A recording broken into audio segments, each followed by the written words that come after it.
Buenas tardes, estimados estudiantes. El día de hoy iniciaremos con la primera clase de la cátedra Prácticas Administrativas.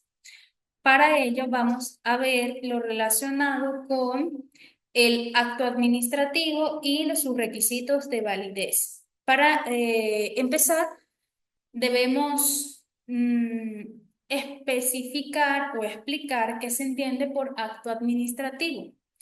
Para ello, debemos revisar el artículo 7 de la LOPA, el cual dice, se entiende por acto administrativo a los fines de la ley toda declaración de carácter general o particular emitida de acuerdo con las formalidades y requisitos establecidos por la ley por órganos de la administración pública.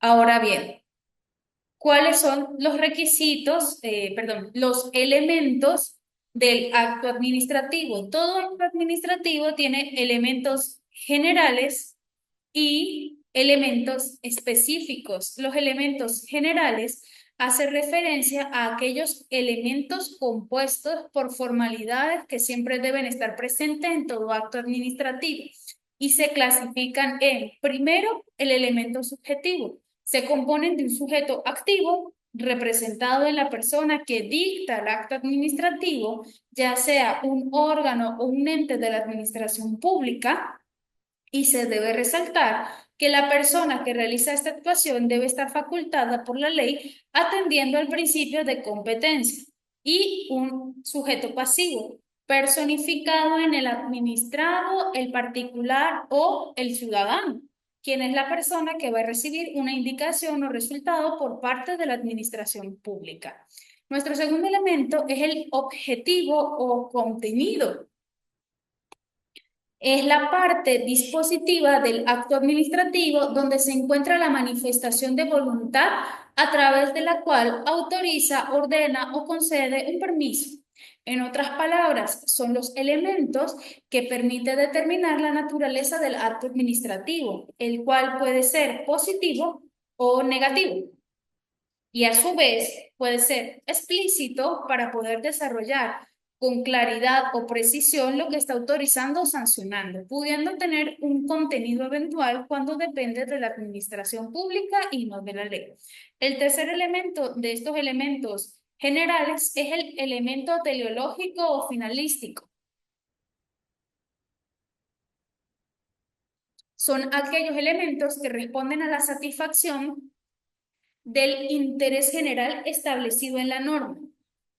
Los elementos específicos son nuestra segunda categoría son los elementos específicos. Los elementos específicos son aquellas formalidades las cuales se encuentran establecidas en un conjunto de reglas que deben ser cumplidas por la administración pública al momento de dictar el acto administrativo, por lo cual va a variar dependiendo del tipo de acto que se trate. Estos elementos se clasifican en elementos de fondo y elementos de forma. Los elementos de fondo se componen por, en primer lugar, la competencia. La competencia es la capacidad de obrar que tiene el funcionario público de acuerdo con las funciones atribuidas inherentemente en su cargo. Lo segundo es la base legal, es la forma que atribuye competencia para realizar el acto administrativo. Por ser un requisito esencial de no existir, este acto sería nulo. Tercer lugar, la causa es la realidad jurídica, es decir, consiste en una serie de presupuestos de hecho en que se fundamenta el pronunciamiento de la administración pública. Si estos no son estructurados en una norma jurídica, se estaría incurriendo en un falso supuesto de hecho. Por ejemplo, ahora, el cuarto elemento es el objeto. Es el efecto práctico para el cual está dictado el acto administrativo, es decir, las prestaciones de las obligaciones, las cuales debe ser lícito, posible, determinado o determinado. Y tenemos el quinto elemento que es la finalidad. Es perseguir el fin previsto en la ley, ya que no se puede perseguir un fin propio, es decir, de acuerdo a nuestros propios intereses. Ahora, los elementos de forma se clasifican en, primero, las formalidades procedimentales. Se deben seguir todos los trámites y normas establecidas en la ley. Por ende, es la etapa previa al acto administrativo constituido por todos los pasos o las etapas a través de las cuales se compone un procedimiento administrativo. ¿Para qué se da el acto administrativo? En segundo lugar, tenemos la motivación del acto. Es el razonamiento lógico que debe realizar el funcionario público sobre el derecho, los hechos y los alegatos de las partes, el cual debe ser motivado para evitar arbitrariedades del funcionario público, garantizando así el derecho a la defensa y el control a la legalidad. En tercer lugar, tenemos la exteriorización del acto administrativo. El acto debe ser dictado de tal manera que sea expreso y escrito, por lo que, para que surta efectos, la notificación debe contener el acto administrativo. Ahora bien, todo acto administrativo debe cumplir con una serie de requisitos para que tenga una validez erga omnes. Estos requisitos se encuentran establecidos en el artículo 18 de la ley y dice así: todo acto administrativo deberá contener, en primer lugar, el nombre del ministerio u organismo al que pertenece el órgano que emite el acto administrativo. En segundo lugar, el nombre del órgano que emite el acto administrativo. Tercero, fecha y lugar en donde es dictado este acto. Cuarto, nombre de la persona u órgano a quien va dirigido. Quinto, expresión suscita de los hechos, de las razones que hubieran sido alegadas y los fundamentos legales. Sexto, de ser el caso, la decisión respectiva. Séptimo, el nombre del funcionario que suscribe el acto administrativo, indicando la titularidad con la que él actúa. En caso de actuar por delegación, él debe expresar el número y la fecha del acto en que le fue delegada esa función. Y finalmente, el sello de la oficina respectiva. Ahora, vamos a ver los vicios que pueden incurrirse en un acto administrativo. Están los vicios de fondo y los vicios de forma. Los vicios de fondo comprenden la nulidad absoluta del acto administrativo. Estos vicios son de carácter taxativo, sobre los cuales la ley no admite ni convalidación ni subsanación del acto. Por ende, no se puede corregir.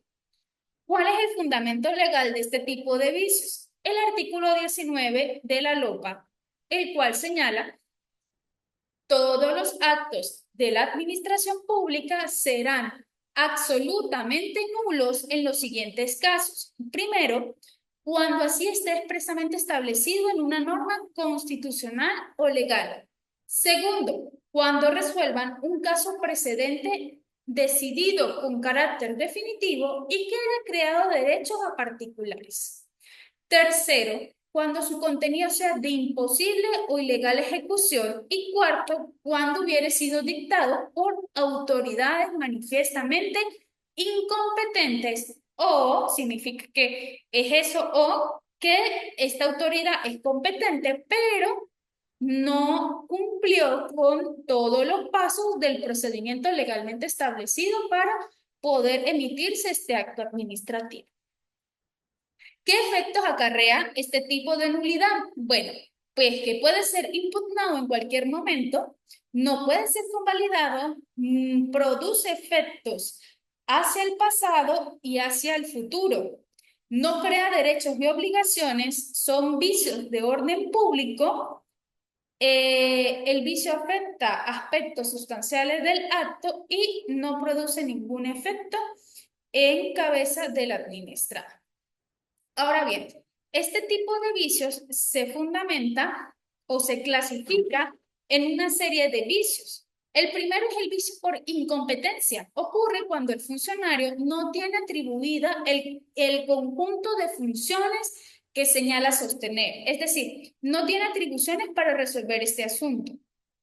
Esta incompetencia puede ser manifiesta o relativa.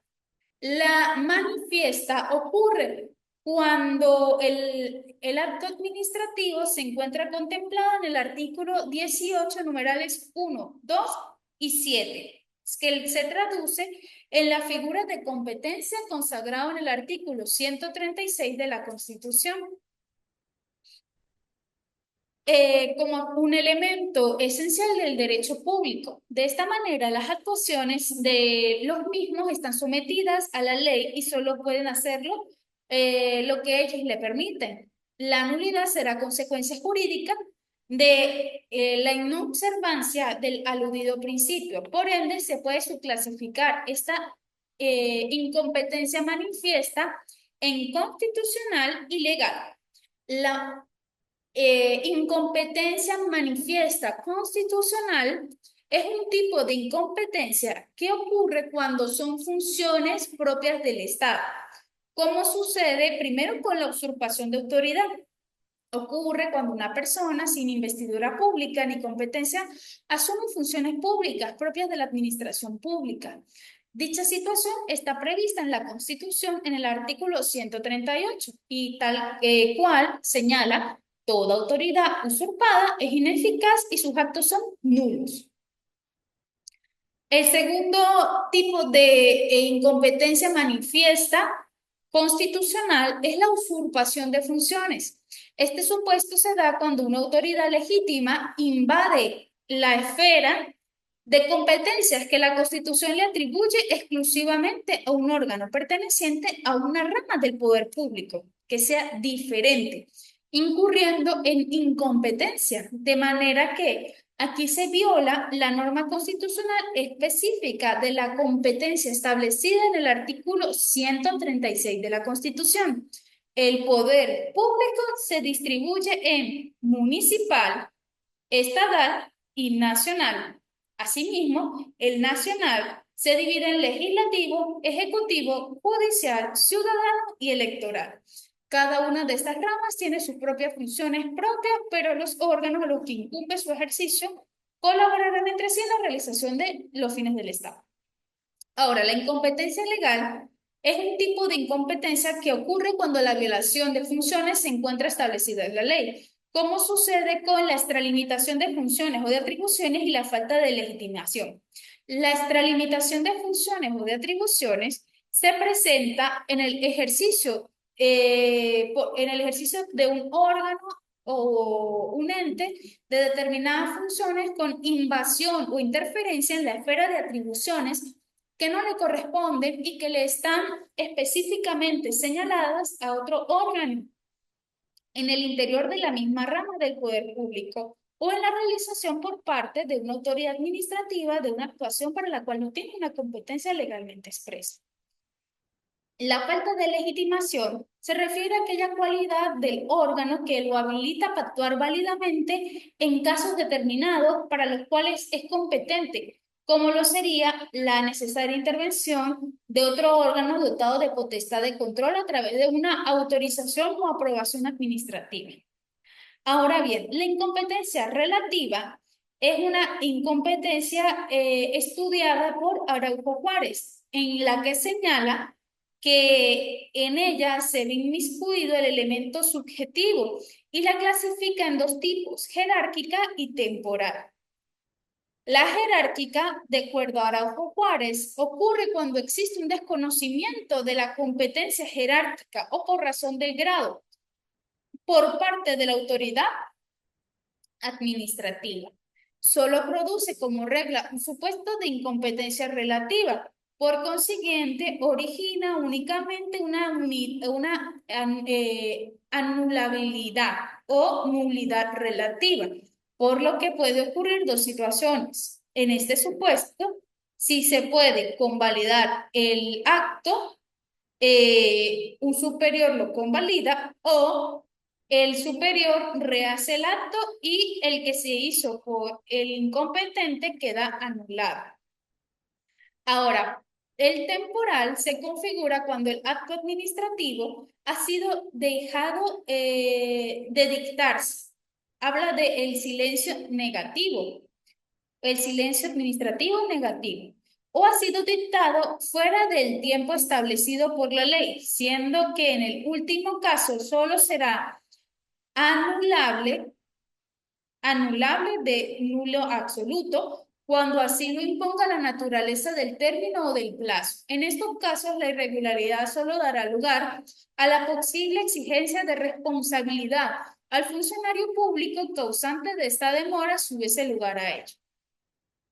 El segundo vicio que tenemos en la nulidad absoluta son los vicios de la causa, los cuales inciden en lo estipulado en el numeral 5 del artículo 18, cuando se indica que en el acto administrativo debe aparecer una expresión suscita de hechos, razones alegadas y los fundamentos legales pertinentes. Este vicio puede ser apreciado de dos formas, como cosa juzgada administrativa y falso supuesto. La cosa juzgada administrativa consiste en el desconocimiento por parte de una autoridad administrativa de una situación jurídica anterior de carácter definitivo que creó derechos adquiridos a favor de los particulares.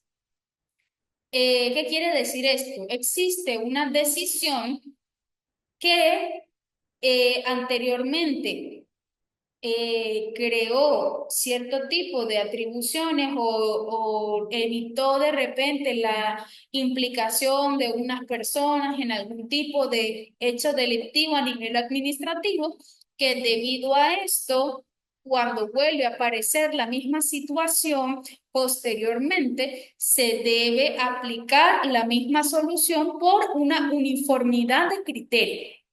Eso es lo que quiere decir este tipo de vicio. Y si usted no lo aplica el mismo criterio a esta persona, pues pasa un vicio de la causa por cosa decidida administrativa. Por lo tanto, la administración, cuando viola la cosa decidida administrativa, se resume en que la resuelve de una forma diferente a lo ya decidido con anterioridad. Y por lo tanto, este acto administrativo queda declarado nulo de nulidad absoluta. Ahora, el falso supuesto. El falso supuesto en sus orígenes estuvo relacionado con el elemento de la causa y designaba la tergiversación de los presupuestos de hecho que autorizaban la actuación del funcionario público. La falta de demostración o prueba de las circunstancias de hecho previstas en la norma atributiva de competencia, por lo que se encuentra no solo el vicio en motivos fácticos, sino también en motivos jurídicos. Motivos fácticos, hago referencia a motivos de hecho. Entonces, tenemos dos tipos de falso supuesto. El falso supuesto de hecho o el vicio de la causa propiamente dicho, y el falso supuesto de derecho o de ausencia de base legal. El falso supuesto de hecho acontece cuando se da la apreciación errónea del elemento causal del acto administrativo, ya sea porque los mismos sean inexistentes por una ausencia total o absoluta de hechos, acontecimientos o situaciones, o porque acontecieron de manera diferente a como fueron indicados. Por ende, la administración pública dicta su decisión tergiversando los hechos, aunque no son falsos, las apreciaciones es error. El falso supuesto de derecho o ausencia de base legal se da cuando la administración pública fundamenta el acto administrativo en una norma que no resulta aplicable al caso concreto, incurriendo en una errónea fundamentación jurídica o en un erróneo sustento jurídico. Tenemos el tercer vicio, que es el vicio de la finalidad o por desviación de poder. Se relaciona el elemento teleológico o finalístico del acto administrativo, es decir, el fin que persigue la ley, el cual no puede ser desviado por ningún motivo, aun cuando sea plausible. Por ende, constituye un motivo de control de la legalidad del acto administrativo y se manifiesta de dos formas: de forma subjetiva y de forma objetiva. De forma subjetiva, cuando a través del acto administrativo se persigue un fin privado o particular, y de forma objetiva, cuando persigue un fin de interés público que no coincide con el fin específico que la norma le atribuye. Ahora, nuestro cuarto vicio de los vicios de nulidad absoluta son el vicio del contenido del objeto. Se encuentra regulado por El elemento objetivo, como deben recordar, se encuentra regulado por el artículo 18, numeral 6, entendiéndose en este sentido más técnico, por cuanto el objeto se confunde con el contenido de la decisión, es decir, la dispositiva, el cual debe ser lícito a criterio jurídico, posible en un criterio material y determinado o determinable con un criterio jurídico. De ahí que la correlevancia de los vicios que pueden afectar al acto administrativo son la ilicitud, la imposibilidad y la indeterminación del objeto. De acuerdo al artículo 19, el numeral 3, los vicios que dan origen a la nulidad absoluta son los dos primeros, esto es, que sea imposible el objeto y el objeto sea ilícito o ilegal ejecución. ¿Qué quiero decir con esto? Imposibilidad de ejecución se refiere a un problema material del acto y no un problema jurídico. Su contenido es de tal naturaleza que no puede ser ejecutado, pues no es un problema de ilegalidad, sino de ineficacia. Por lo demás, el caso de la imposibilidad física ha de ser originaria y no sobrevenida para que sea nulo de forma absoluta. Ahora, la ilicitud de la ejecución se refiere a un objeto ilícito de ilegal ejecución o imposible de forma jurídica. No es propiamente la ejecución del acto administrativo lo que resulta ilegal o imposible, sino el contenido del mismo. Esto es lo que el autor ha querido disponer, autorizar u ordenar, el equivalente a una ilegalidad del acto por vicio de los mismos. Por ejemplo, la expedición ilegal de un permiso o alguna licencia es nulo de nulidad absoluta. Por otra parte, cuando se habla de indeterminación del objeto, se hace referencia a una manifestación de voluntad administrativa imprecisa. Por ejemplo, la sanción administrativa que se le impone a Pedro Pérez no se especifica específicamente los bolívares que debe pagar a causa de la multa impuesta. Entonces, está indeterminado, es ineficaz, pero puede ser corregido. El quinto vicio que tenemos como nulidad absoluta son los vicios de las formalidades procedimentales. Ocurre cuando en el procedimiento se producen errores o no se cumplen etapas requeridas. La omisión de los pasos esenciales conlleva a la nulidad del acto, pero si no son esenciales, estos pasos pueden subsanarse. Este tipo de vicio se clasifica primero, en aquellos vicios de ausencia absoluta de procedimiento, es decir, una violación de trámites y procedimientos que se encuentra previsto en el numeral 4 del artículo 19, donde señala que el acto administrativo será absolutamente nulo cuando hubiese sido dictado con prescindencia total y absoluta del procedimiento establecido legalmente. Aquí encontramos también la vía de hecho administrativa, cuando existe una lesión de los derechos fundamentales. Por ejemplo, el artículo 47 de la LOPA establece los procedimientos administrativos contenidos en leyes especiales se aplicarán con preferencia al procedimiento ordinario previsto en esta ley. Ahora, el segundo vicio que tenemos en este tipo son los vicios de indefensión o violación a los derechos de los particulares. Es uno de los principales vicios del procedimiento administrativo, tanto en un procedimiento constitutivo como en el de revisión. Aquí tenemos diferentes casos en que los vicios hacen absolutamente nulos los actos administrativos. En primer lugar está la negativa de argumentos y pruebas, cuando la comparecencia personal es obligatoria en virtud de un requerimiento. La convocatoria del interesado debe comportar un lapso razonable para que el último pueda preparar su defensa y comparecer ante la administración pública. La notificación administrativa defectuosa se refiere a la publicidad como requisito esencial para que el acto administrativo cobre eficacia respecto a terceros. La notificación es la esencia de todo acto administrativo particular y la publicación de los actos administrativos generales. El respeto al derecho a la defensa comporta a su vez el derecho del interesado de ser notificado de la apertura de algún procedimiento y de la decisión que pretenda dictarse, así como de los motivos y pueda presentar una defensa efectiva. En cuanto a la notificación defectuosa, pueden derivarse situaciones. En primer lugar, la falta absoluta. En este supuesto, faltan los requisitos de los elementos para que el acto administrativo adquiera eficacia, ya que la voluntad de la administración no ha llegado a exteriorizarse. En segundo lugar, está la notificación que induce error.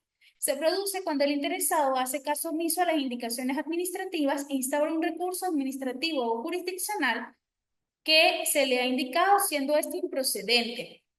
Y en tercer lugar está la notificación con otro tipo de efecto. La parte adjetiva de la notificación tiene por finalidad instruir a los interesados de los recursos o acciones procedentes que puedan interponerse en contra de la decisión que se les notifica. El segundo tipo de vicio es en relación a la indefensión, que encontramos la teoría de la convalidación en las siguientes consideraciones. En primer lugar, tenemos el principio del logro del fin. La notificación puede efectuarse eh, y puede afectar la vinculación del interesado al acto administrativo, pero no a su existencia. De allí que el cumplimiento de los requisitos formales tenga un carácter instrumental y se pueda convalidar por actos expresos del destinatario, siempre y cuando se desprenda que ha superado por sí mismo la indefensión en virtud del principio del logro del fin. Es decir, puede existir alguna equivocación en la notificación que se está realizando, pero si esa notificación permite, aun cuando falte cierta información, de que el interesado conozca que existe un caso en su contra, que tiene una determinada cantidad de tiempo para poder defenderse, pues ha cumplido con la finalidad que tiene, que es notificar al fin y al cabo. En segundo lugar, está la interposición del recurso o acción. El interesado interpone el recurso o acción pertinente en la sede administrativa o en la jurisdicción contencioso administrativa.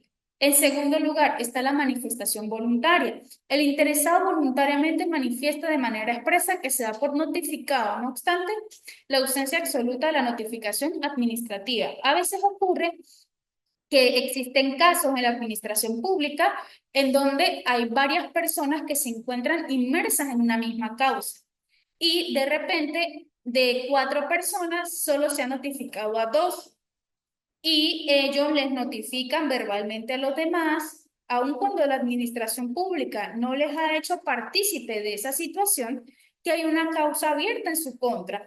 Entonces, las personas con su representante legal o incluso solos acuden a instancias y se presentan ante la administración pública para poder revisar el expediente administrativo y ver exactamente de qué va toda esa de todo ese procedimiento. Y automáticamente, una vez pide el expediente, se da por notificado y para acceder al expediente, pues debe dejarse una constancia por escrito de que esta persona sabe que tiene una causa abierta en su contra. Ahora, tenemos también la omisión de los requisitos. Si la notificación administrativa contiene el texto íntegro del acto administrativo, pero omite lo relativo de repente a recursos, esta será válida para la eficacia del acto, pero hasta que no se haga una corrección donde se le especifique los recursos que pueden interponerse, no empezarán a correr los plazos para los mismos. Aquí también podemos ver el vicio de desviación del procedimiento. Esto ocurre cuando la administración pública ha observado en efecto un procedimiento administrativo, pero no ha aplicado el concreto previsto en la ley para ese supuesto, aunque coincidan parcialmente uno con otro procedimiento administrativo. Este es un vicio procedimental por su originalidad, por su objetivo, como lo es el empleo del procedimiento administrativo inadecuado jurídicamente, y no es una especie de género de desviación de poder. Tengan presente eso. Está también el vicio de consulta administrativa. El procedimiento de consulta administrativa constituye una suerte de subprocedimiento que se encuentra regido por los artículos 54 y 57. Y tenemos también el vicio residual o aquellos determinados constitucional o legalmente. La última causa de nulidad absoluta es de carácter residual y no está referida a algún elemento específico del acto administrativo, porque en este supuesto es un caso de nulidad ipso iure, es decir, cuando así expresamente se encuentra establecido en la ley. Su fundamento legal es el ordinal primero del artículo 19 y un ejemplo de esto puede ser el artículo 25 de la Constitución, cuando dice todo acto dictado en el ejercicio del poder público que viole o menoscabe los derechos garantizados por la Constitución y la ley es nulo, y los funcionarios públicos que lo ordenen o ejecuten incurren en responsabilidad penal, civil y administrativa, dependiendo del caso en concreto. Estos funcionarios públicos no van a poder alegar que su superior jerárquico le ha ordenado hacer esto. Otro ejemplo práctico puede ser el artículo 138, igual de la Constitución, que dice que toda autoridad usurpada es ineficaz y sus actos son nulos. Lo cual nos lleva a los vicios de forma, que son los segundos tipos de vicios, o los vicios de nulidad relativa o anulabilidad, así es como son llamados, que son vicios que en un principio sí pueden ser subsanados o corregidos o modificados. ¿Cuál es el fundamento legal de este tipo de vicios? Bueno, lo tenemos en el artículo 20, 21 y 22 de la LOPA. Perdón, 20, 21 y 81 de la LOPA. El artículo 20 señala que los vicios de los actos administrativos no llegaran a producir nulidad absoluta, los harán anulables. El artículo 21 aclara que si en los supuestos del artículo 20 el vicio afectare solo una parte del acto administrativo, el resto del mismo, que sea independiente a este, tiene validez. Y el 81 aclara que la administración pública puede convalidar en cualquier estado y grado del procedimiento los actos anulables, subsanando los vicios que estos adolezcan. ¿Qué tipo de efecto tiene este tipo de vicio? Bueno, que puede ser impugnado en las subdeterminados. En segundo lugar, puede convalidar el acto siempre que no afecte el fondo. Produce efectos hacia el futuro, no son vicios de orden público. El vicio no afecta aspectos sustanciales del acto administrativo y el acto tiene una vigencia parcial antes de que sea modificado. ¿Cómo lo podemos clasificar? Bueno, en primer lugar tenemos los vicios de forma. Estos aparecen prolijamente regulados en el artículo 14 y 18 de la LOPA, cuya omisión o incumplimiento o cumplimiento regular daría lugar a una nulidad relativa. El artículo 14 dice, los actos administrativos tienen la siguiente jerarquía: decretos, resoluciones, órdenes, providencias y otras decisiones dictadas por autoridades administrativas.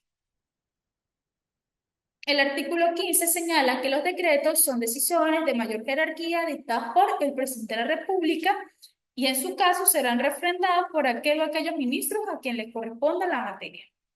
El artículo 16 aclara que las resoluciones son decisiones de carácter general o particular adoptadas por ministros por disposición del presidente o por una disposición específica de la ley. El artículo 17 señala que toda decisión de órganos de la administración pública a nivel nacional, cuando no le corresponda la forma de decreto o resolución, tendrá la denominación de una orden o providencia administrativa. El segundo tipo de vicio que tenemos es la motivación del acto. La Ley Orgánica de la Administración Pública se presenta una cláusula residual consistente en considerar anulable todo aquel vicio no contemplado en el artículo 19. Rige entonces una presunción de anulabilidad o nulidad relativa y solo de manera excepcional tiene lugar la nulidad absoluta. Los actos administrativos definitivos son los que deben ser motivados para evitar las atribuciones del funcionario. Entonces, ¿cuáles serían los grados según la jurisprudencia? Está la motivación insuficiente o exigua. En este supuesto, falta de manera absoluta la motivación. O es exigua por no reunir todas las condiciones mínimas requeridas. La motivación contradictoria se verifica cuando se ha expresado las razones, pero no los motivos ha expresado las razones, pero los motivos que da se destruyen entre sí por ser contrarios o contradictorios, lo cual se vuelve todo un poco confuso, inteligible y discordante. En tercer, la motivación sobrevenida, cuando se procede a efectuar una corrección a la motivación con posterioridad al acto administrativo que ha causado este estado de indefensión. La motivación por remisión no se expresa la motivación en el acto administrativo, sino señala que debe revisarse un acto administrativo anterior, donde se explica el fundamento lógico para llegar a esa conclusión. La motivación intrascendente, pues en realidad esta no afecta la validez del acto administrativo. Es importante aclarar aquí que jurisprudencialmente se ha determinado que no puede existir en un acto administrativo falso supuesto de motivación y vicio de inmotivación, porque el falso supuesto de la motivación significa que los hechos relatados se han dado de forma incorrecta, mientras que el vicio de inmotivación habla de que el acto jurídico no fue motivado. Ambos vicios son excluyentes entre sí.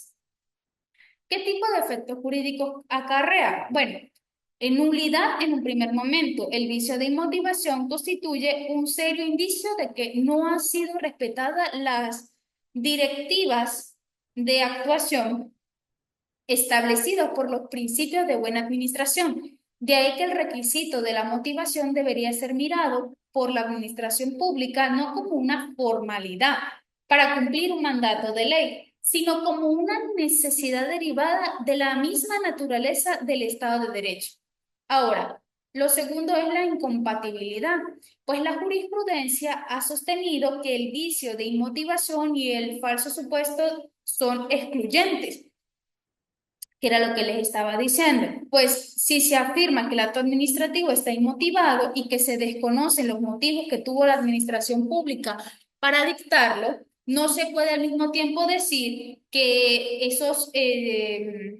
que son falsos los motivos en que se fundamentó que estos fueron apreciados de forma errónea, porque hay una contradicción de alegatos, o no se fundamentó bien o esos hechos no existen. Y tenemos por último el vicio de la cláusula accesoria, que por una derivación del principio de accesoriedad, el vicio que afecte una cláusula de este tipo no invalida en principio la totalidad del acto administrativo, produciendo tan solo una nulidad parcial. Ahora, los efectos de los actos administrativos. Bueno, tienen un efecto hacia el futuro, requiere del formal conocimiento del interesado para ser eficaz y puede estar sometido a término o condición después de que se cumpla el acto para que éste sea eficaz.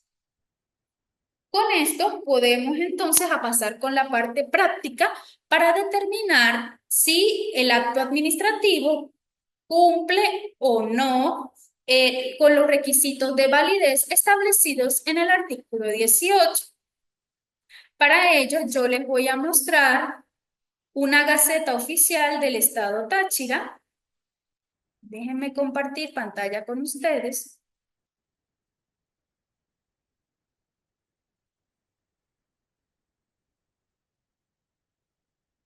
Y vamos a ver estos actos administrativos y yo les voy a explicar cómo ustedes van a determinar si existe o no el cumplimiento de la validez o de los requisitos de validez establecidos en el artículo 18. Empezamos a ver cuál es el acto administrativo que nos establece aquí la Gaceta. Dice así, Consejo Legislativo del Estado Táchira. Entonces, tenemos que el primer requisito de validez de el artículo 18 es el nombre del ministerio o organismo al que pertenece el órgano que emite el acto. Ya sabemos que es el Consejo Legislativo del Estado Táchira. En segundo lugar, el nombre del órgano que emite el acto es este mismo Consejo Legislativo. Sin embargo, podemos verificar yéndonos al final y viendo quiénes son los que firman. Entonces firma el presidente y el vicepresidente del Consejo Legislativo, así como su respectivo secretario. ¿Qué pasa aquí? El Consejo Legislativo no tiene algún organismo que dependa de él. Entonces, el numeral 1 y 2 del artículo 18 está cumplido con, eh, vamos a ponerlo en amarillo, con el nombre de Consejo Legislativo del Estado Táchira. En segundo lugar, tenemos el lugar y la fecha donde el acto es dictado, de acuerdo al ordinal 3. El lugar y la fecha, entonces tenemos que leer el artículo, la resolución, y usualmente, o si no aparece el inicio del acto administrativo, se aparecerá al finalizar. Aquí está.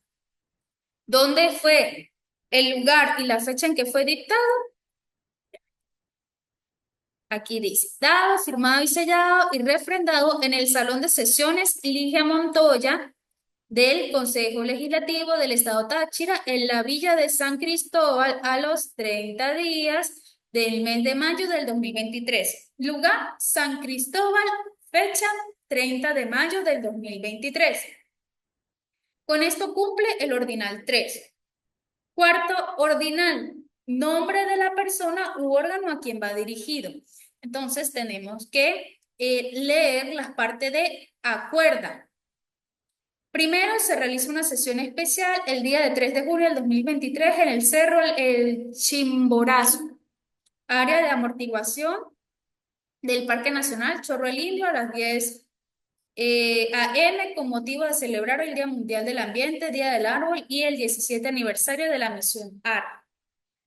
Segundo, designar como orador de orden para esta sesión especial al ingeniero Emilio José Moreno García. Tercero, otorgar la condecoración Orden Luis Vargas en su única clase al orador de orden, ingeniero Emiliano José Moreno García. Cuarto, hacer entrega de un ejemplar del presente acuerdo al orador de orden. Quinto, publicar en gacetas. Bueno, ustedes pueden ver aquí que en realidad está dirigido a el público en general. ¿Por qué? Porque se está haciendo una invitación para hacer la celebración del Día Mundial del Ambiente, Día del Árbol y el 17 aniversario de la misión del árbol. Así como, en segundo lugar, va a haber una condecoración de orden Luis Vargas al ingeniero Emiliano José Moreno García. Entonces, en principio, el nombre de la persona órgano a quien va dirigido sería el público en general, porque todos estarían invitados a esta actividad. Y en segundo lugar, es para Emiliano José Moreno García. ¿Por qué? Porque él va a ser condecorado. En quinto lugar, expresión suscita de los hechos, las razones que hubiesen sido alegadas y los fundamentos legales pertinentes. Estos se encuentran en los considerandos y al inicio de todo acto administrativo.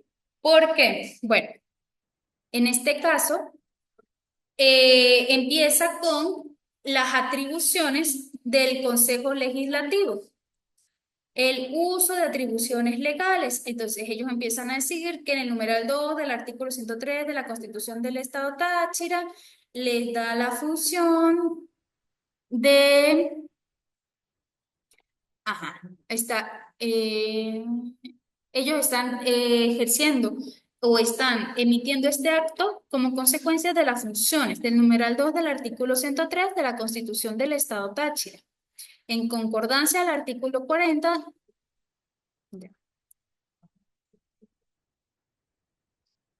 El artículo 40 de la Ley Orgánica de los Consejos Legislativos de Estado, los artículos 8, 9, 11, 12, 13, 19 y 49 de la Ley Honores y de Condecoraciones del Estado Táchira, los artículos 176, 77 y 78 del Reglamento Interior de Debate del Consejo Legislativo del Estado Táchira. Todas estas normativas son los que fundamentan la emisión del acto administrativo. Ahora, tenemos aquí también el considerando que viene a ser los supuestos de hecho, que son, bueno, que el día 5 de junio del presente año se conmemora el quincuagésimo aniversario del Día Mundial del Ambiente, establecido mediante resolución 27 de la Asamblea General de Naciones Unidas en fecha 15 de diciembre de 1972 en la Conferencia de Estocolmo, que aprobó la creación del Programa de las Naciones Unidas para el Medio Ambiente, dirigido a la defensa y conservación de los centros ecológicos en el mundo, cuyo tema central para este año es la contaminación por plástico, que constituye un peligro visible que afecta a todas las comunidades. Aquí continúa con el fundamento de hecho, que desde 1973 se celebra cada año el Día Mundial del Ambiente, que se ha convertido en una de las plataformas internacionales con mayor alcance a favor de las causas ambientales, lo que ha permitido que decenas de millones de personas se hayan sumado a participar de manera virtual y presencial en actividades e iniciativas para promover el progreso en aspectos ambientales de los Objetivos de Desarrollo Sostenible. Esa es la Agenda 2030 de la ONU. Asimismo, que el Día Mundial del Ambiente tiene como objeto fundamental sensibilizar a la opinión pública, por eso es que decimos que estaban invitados todos, en temas relacionados con materia conservacionista para facilitar la toma de decisiones y darle un sentido humano a la acción protectora de la naturaleza.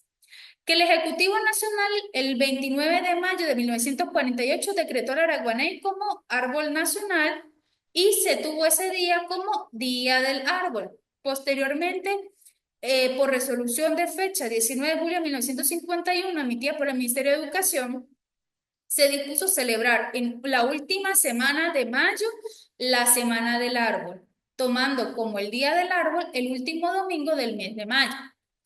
Continúa las, eh, la expresión suncita de los hechos que dieron origen al acto. Bueno, que la conmemoración del Día del Árbol surge como un llamado a la sociedad ante la necesidad de proteger las superficies arboladas y exaltar la importancia de los recursos forestales para la sobrevivencia humana y el compromiso que tenemos con el cuidado de los árboles para crear conciencia en la colectividad y recordar que todos somos parte de la madre naturaleza, que los árboles son seres vivos que constituyen una fuente de vida para este planeta y contribuyen a la preservación de nuestra especie. De ahí la importancia de celebrar el Día del Árbol como reconocimiento a múltiples servicios que presta a la vida y a los procesos de desarrollo humano. Considerando que la misión Árbol nació en el 2006 como un ente rector de políticas públicas destinadas a incentivar la conciencia colectiva ecológica sobre la importancia de los bosques, el equilibrio ecológico, la recuperación de espacios degradados, particularmente en quienes habitan en áreas rurales, ratificando, ya, disculpen un momento, ratificando la lucha ambiental como garantía efectiva del derecho a vivir en un ambiente sano, ecológicamente equilibrado, mediante la constitución e impulso de una nueva ética ambientalista para mejorar la calidad de vida de la población venezolana, el rescate y la protección de la flora, así como saldar la deuda histórica que la población tiene en nuestro ecosistema. Finalmente, termina el cumplimiento del Ordenal 5 con que el gobierno bolivariano, liderado por el presidente de la República, Nicolás Maduro Moro, como parte del cumplimiento del quinto objetivo, Plan Patria 2019-2025, preservar la vida en el planeta y salvar la especie humana, plantea la construcción de un nuevo modelo de ecosistema ecosocialista basado en la recuperación, conservación y uso sustentable de los bosques, creando conciencia colectiva en la importancia del ambiente para la preservación de la especie humana. Entonces, ha cumplido hasta el momento numeral 1, 2, 3, 4 y 5 del artículo 18. El numeral 6 habla de la decisión respectiva. ¿Qué quiere decir decisión respectiva? Todo acto administrativo usualmente tiene una decisión. En este caso, se puede observar con el acuerdo. ¿Qué es lo que se acordó? Bueno, la sesión especial, la designación del orador de orden, la condecoración de orden Luis Vargas y la publicación de este acto administrativo en Gaceta Oficial. Cumplido así, numeral 6. El último numeral, perdón, el numeral 7 habla de que deben aparecer el nombre del funcionario que está firmando. Aquí vemos que es Charly Marina Rojas Chávez, Jonathan Gregorio García Devia y Silvestre Antonio García Vera. Todos ellos aparece el nombre del funcionario, aparece el cargo que está ejerciendo, presidente, vicepresidente, secretario, pero si ustedes pueden observar, hay un cumplimiento parcial en el numeral 7. ¿Por qué? Porque también debían indicar la titularidad con el que actúan. Por ejemplo, la presidenta Charly Marina Rojas Chávez, de acuerdo a resolución número 002 de fecha tal. Y si quiere ser aún más específico para que tenga aún mayor validez frente a terceros, publicada en la Gaceta tal de tal fecha. Entonces, aquí hay un cumplimiento parcial del numeral 7. Numeral 8 y último numeral. El sello de las oficinas. Aquí vemos 1, 2 y 3. Sello del presidente, sello del vicepresidente y sello del secretario, cumpliendo el artículo 8. Entonces, ¿qué podemos decir de forma general de este acto administrativo dictado por el Consejo Legislativo del Estado Táchira? Hay un cumplimiento parcial de los requisitos de validez del artículo 18. Cumplió totalmente con los numerales del 1 al 6 y el 8. Y un cumplimiento parcial con el numeral 7, debido a que carece de la indicación de la titularidad con la que actúa en este acto administrativo. Yo puedo decir, o Charly Rojas puede decir que ella es la presidenta, pero debe especificar el acto administrativo que le ha dado la titularidad de ese cargo de presidente para que tenga mayor validez. Vamos a ver otro acto administrativo. También es del Consejo Legislativo del Estado Táchira. Entonces, ya aquí tenemos numeral 1 y 2 de la Ley Orgánica de los Procedimientos Administrativos. El número 3 habla del lugar y la fecha. Ya sabemos que si no está al inicio, está al finalizar. El lugar San Cristóbal a los 30 días del mes de mayo.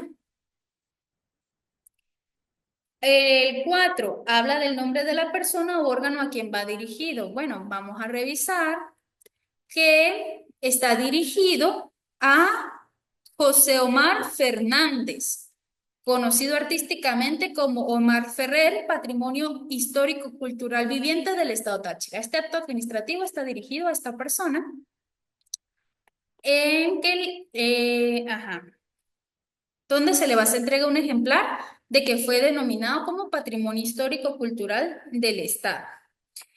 Tenemos después la expresión suncita de los hechos. Ya sabemos que estos, de los hechos y del derecho. El derecho se encuentra establecido usualmente al inicio, que son todos los artículos que ustedes ven aquí, y los considerandos son los fundamentos de hecho. Aquí van especificando por qué razón consideran a este ciudadano un patrimonio cultural del Estado. Todos estos Es el cumplimiento del el numeral 5 del artículo 18. Ahora, la decisión respectiva, bueno, ustedes ya saben que está al finalizar en el acuerdo. También puede decir decisión o resolución. Y viene a ser todos estos incisos, el primero, segundo, tercero, cuarto y quinto. Todo eso viene a formar parte de la decisión.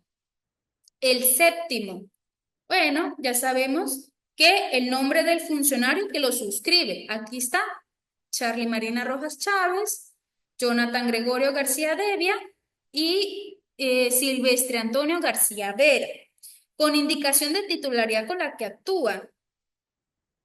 Bueno, aquí como en el anterior, sabemos que ellos son presidente, vicepresidente y secretario, pero no tienen la resolución la cual le atribuye la titularidad de ese cargo. No sabemos cuál es el número de la resolución, la fecha en que fue emitida, en qué fecha fue publicada, cuál es el número de la Gaceta. Por lo tanto, pues hay un cumplimiento parcial de ese numeral. Y finalmente tenemos los sellos, sello del presidente, sello del vicepresidente y sello del secretario.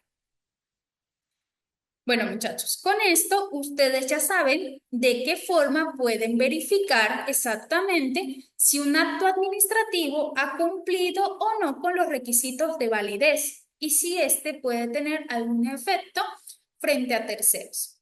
De esta misma forma, ustedes van a poder revisar en la página web, en el archivo nombramientos, dos actos administrativos en donde dos órganos diferentes hacen el nombramiento de un ciudadano para un cargo público. Ustedes van a hacer primero la revisión individual de cada acto para determinar si cumplen o no a cabalidad los requisitos de validez establecidos en el artículo 18 y después van a ver van a realizar una confrontación entre ambos nombramientos y ustedes van a determinar si los dos cumplen con todos los requisitos, cuál diferencia ustedes notan o pueden apreciar entre cada uno de esos actos administrativos y con ello finalizaría la actividad del primer módulo, requisitos de validez del acto administrativo. Cualquier duda, pregunta o inquietud relacionada con la materia pueden hacérmela saber a través de mensajería o al foro por la plataforma. Recuerden que esa es la única vía que se tiene para la comunicación docente-estudiante. Y bueno, pasaremos la lista de asistencia, la cual corresponde a un puntaje de la evaluación correspondiente al primer módulo. Carlos Alfonso Balsa Pirela, Jorman José Castellanos Mora, Alejandra Cuberos, Giancarlo Cuberos Sanabria, Elizabeth Duque de Ramírez, Leoni del Carmen Escalante Rivera, Oriane Alexandra La Cruz Chil, Yamilet Mirabel de Chirino, Ana Marixa Paredes Mora, ella sí se encuentra presente, y Mercy Joana Ramírez Roa. Bueno, con esto ya finalizamos la clase de hoy. Espero verlos en una próxima oportunidad. Feliz tarde.